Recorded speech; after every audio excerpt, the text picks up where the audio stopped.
Assalamualaikum guys, welcome back to my channel. Okay, hari ni aku akan ceritakan kisah seram dekat korang. Tapi aku akan ceritakan yang random punya, maknanya yang pendek-pendek lah dekat korang. So aku harap korang enjoy video ni. Pada siapa-siapa yang baru masuk, yang boleh subscribe aku punya channel, korang boleh subscribe video aku kalau korang suka video aku. Dan pada siapa-siapa yang dah subscribe, terima kasih sebab kembali ke dalam channel aku, okay? So kalau korang perasan aku dah lama agaknya tak upload video kan. Itu disebabkan aku berpindah rumah. So aku tak ada masa nak buat video untuk korang. Okey, tanpa buang masa lagi, kita teruskan cerita kita yang pertama. Okey, cerita yang pertama ni dia mengisahkan akak ipar aku. Okey, akak ipar aku ni dia seorang yang ada satu habit yang pelik. Dia suka bercakap seorang-seorang depan cermin dalam bilik air tau. Okey, setiap kali malam dia akan masuk bilik air, dia akan mandi. Tapi sebelum dia mandi tu, dia akan bercakap depan cermin setiap hari. So nak dijadikan cerita, pada satu malam tu akak ipar aku ni dia buat benda yang sama seperti sebelum ni dia buat. Okey, pada mulanya dia masuk bilik air tu, dia bercakap depan cermin tak ada apa-apa masalah. Tapi ada satu masa tu, time-time tengah cakap, lepas tu akak ipar aku cakap, okey tak? Lepas tu masa tu dia terkejut, dia terus keluar daripada bilik air tu, kelang kabut dia keluar. Sebab apa? Masa dia cakap okey tak tu, reaksi dekat cermin bilik air dia tu macam jawab balik apa yang dia tanya. Kan tadi aku cakap dia tanya okey tak? Aku tak tahulah perbualan apa masa tu, tapi dia ada cakap okey tak? Lepas tu kat dalam cermin tu dia jawab balik apa yang akak ipar aku cakap. Okey? Dengan mata besarnya, lepas tu tengah senyum. Okey? Kau rasa?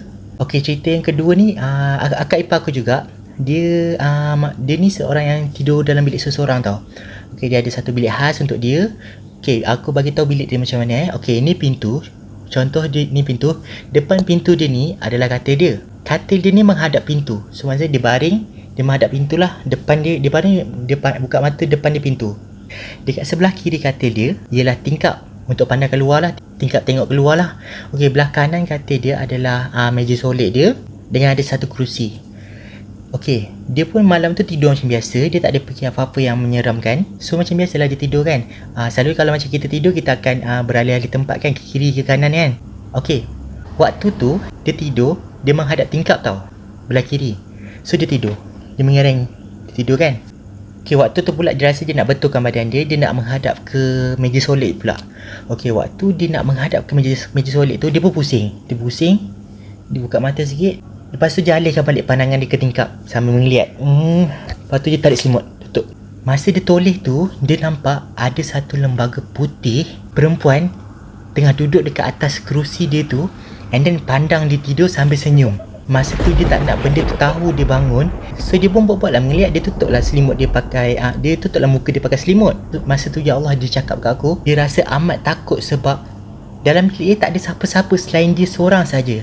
Macam mana ada sosok lembaga putih yang macam berasap, macam ada sosok asap putih tengah duduk dekat atas kerusi solek dia dan pandang dia masa tidur. Okey, waktu tu katil dia dengan pintu dia tak sampai 10 langkah tau kalau nak berjalan. Masa tu dia kuatkan iman dia. Dia fikir dia nak lari, dia nak buka pintu tu. Okey, bila dia dah kumpul dia punya kekuatan, keberanian dia nak pergi ke pintu tu, dia pun terus bangun daripada tempat tidur dia. Dia tu berlari sambil menjerit, "Pungkuk hantu, jahitan jahanam," semua dia sebut kan. Time dia sampai kat pintu tu, dia nak buka pintu tu, tapi tiba-tiba pintu tak boleh nak buka. Macam dia ada di lock daripada luar. Dia masalahnya lock dia daripada dalam. Dia nak buka pintu tu tak boleh. Lepas tu tiba-tiba dia terdengar ada satu bunyi kerusi digerakkan. Bunyi kerusi digerakkan, korang tahulah macam mana kan. Time tu dia tak sedar hati, dia terus buka lampu. Masa dia buka lampu tu, terus pintu tu boleh buka. Masa dia keluar daripada bilik tu, dia terdengar macam benda tu macam gelak. Dia gelak. Okey, cerita seterusnya pula dia mengisahkan Nani akak ipar aku juga. Nani akak ipar aku. Okey, Nani ni ada arwah lah dia. Dia ni seorang yang baik.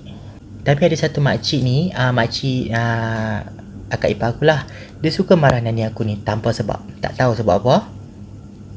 Sampai ada satu tahap tu, waktu tu nak senja tau. Waktu nak senja, yang si makcik ni tiba-tiba datang mood dia nak marah orang, tak tahu sebab apa. Dia cari Nani tu.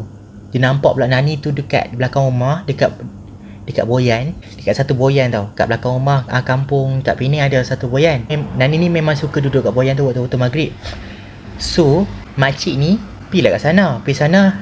Dia marah lah, dia maki semua, dia maki kan. Tapi yang makcik dia ni maki.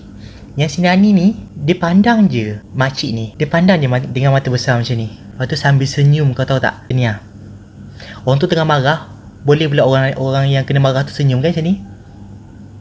Lepas makcik dia ni maki. Lepas tu dah buah maki, dia nak pergi lah masuk rumah kan. Okay, time nak masuk rumah tu, tiba-tiba dia terkejut sebab apa? Nani ni baru keluar daripada rumah. Dia cakap, hang marah siapa tu? Pasal apa hang marah siapa lagi ni? Makcik ni terkejut sebab apa? Siapa yang dia marah tadi? Padahal Nani ni baru keluar daripada rumah tu. Baru keluar daripada pintu rumah. Siapa yang dia marah tadi? Lepas tu seminggu dia demam weh. So pengajarannya, jangan suka maki orang tanpa sebab. Lagi-lagi waktu senja macam tu. Waktu senja pergi kat belakang kat boyan, pergi maki orang. Hang rasa? Okay, ada satu cerita ni pula. Time ni aku dekat office, dekat tempat kerja aku. Okay, office aku ni pendek je cerita dia, tak berapa seram sangat. Sebab apa, dekat office aku ni, dia dekat dengan masjid tau, masjid besar. So setiap kali azan, memang akan dengar lah kuat sekuat-kuat alamnya. Tapi kat office aku ni, setiap kali azan je akan ada satu bunyi yang pelik. Aku ada rakam, aku tunjuk ke korang ni lah. Korang dengar tak?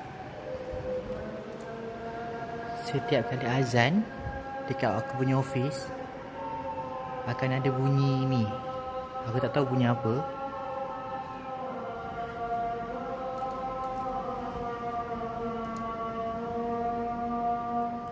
Setiap kali azan je, sebab aku punya office dekat dengan masjid tau, masjid besar.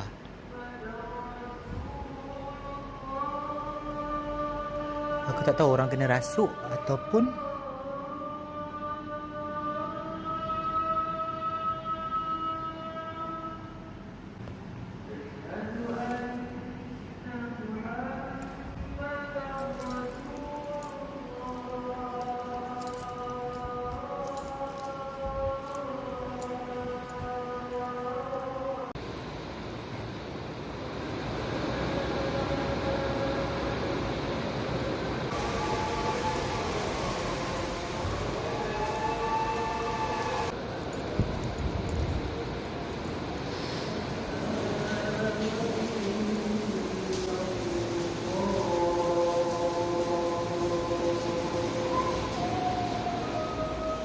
aku tak tahu bunyi tu bunyi apa. Ada orang kata bunyi tu bunyi anjing. Tapi masalahnya, ada satu time tu aku turun, masa aku dengar bunyi tu, aku tengok anjing tu elok je kat situ. Hanya ada satu anjing je kat situ. Tapi tu tak seram mana lah, sebab apa, petang kan. Kalau malam lain lah.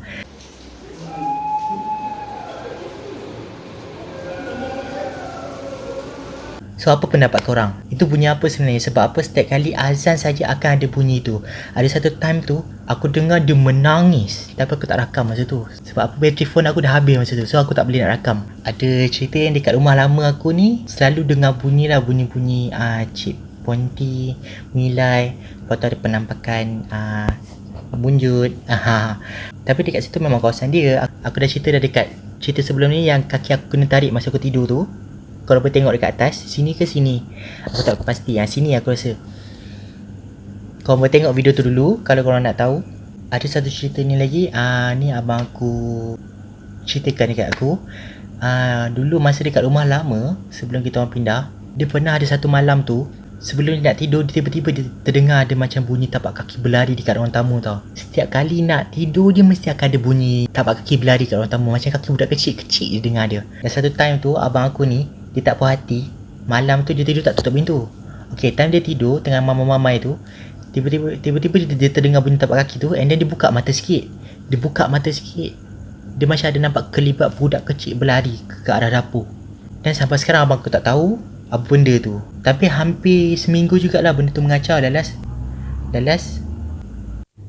sejak kejadian tu, abang aku buka air kerusi tiap-tiap malam non-stop. Lepas tu dah tak ada apa-apa berlaku lah. Okay, ada satu time ni dekat rumah abang aku yang sebelum ni, bukan yang tadi, yang sebelum ni lagi. Abang aku tidur dengan kak ipar aku lah, yang tadi aku cerita kan. Ada satu malam tu, rumah tu baru pindah tau. Tiba-tiba dia terdengar ada satu duit shilling jatuh dekat kawasan bilik dia tau. Mula abang aku buat tak tahu, mungkin duit shilling daripada poket dia ataupun daripada atas katil dia lah. Tapi lama-lama dia dengar duk Shirley jatuh lagi. And then dia dengar lagi duk Shirley jatuh. Dia tak puas hati. Dia marah. Dia bangun, dia buka lampu, dia angkat semua katil semua, dia angkat. Dia nak cari duk Shirley tu ada ke tidak. Dia cari bunyi cari. Yang akak ipar aku ni pun dah takut dah. Habis semua dia punggah. Katil semua dia angkat. Katil tu berat tau. Dia boleh angkat, dia nak tengok apa kat bawah tu. Dalam dia cari tak ada apa-apa. So akak ipar aku cakap, better kita tidur, tak payah layan dia. Maybe dia saja nak kacau kita kan. So diorang pun tidur. Dan lepas tu tak ada apa-apa jadi. Macam-macam lagi lah cerita yang aku nak cerita. Tapi aku rasa ini saja kot untuk malam ni. Sebab aku pun banyak kerja lagi. Aku nak kemas lagi bilik aku ni sebab baru pindah kan. Nak sapu lagi, nak mop lagi. So kalau korang suka video aku ni, korang boleh tekan like. Kalau korang baik hati, korang boleh tekan share sekali. And subscribe aku punya channel. And komen lah sekali. Kalau korang nak komen apa-apa, korang komen je. Nanti aku akan balas insyaAllah. So nanti kalau ada masa, aku akan ceritakan lagi kisah-kisah seram random dekat korang. Dan kalau korang ada suggestion, korang nak aku buat video apa, korang boleh tulis kat komen juga. InsyaAllah nanti aku akan try buat apa yang korang minta. Okay? So jaga kesihatan, jaga SOP. Stay safe, okay? Bye. Assalamualaikum.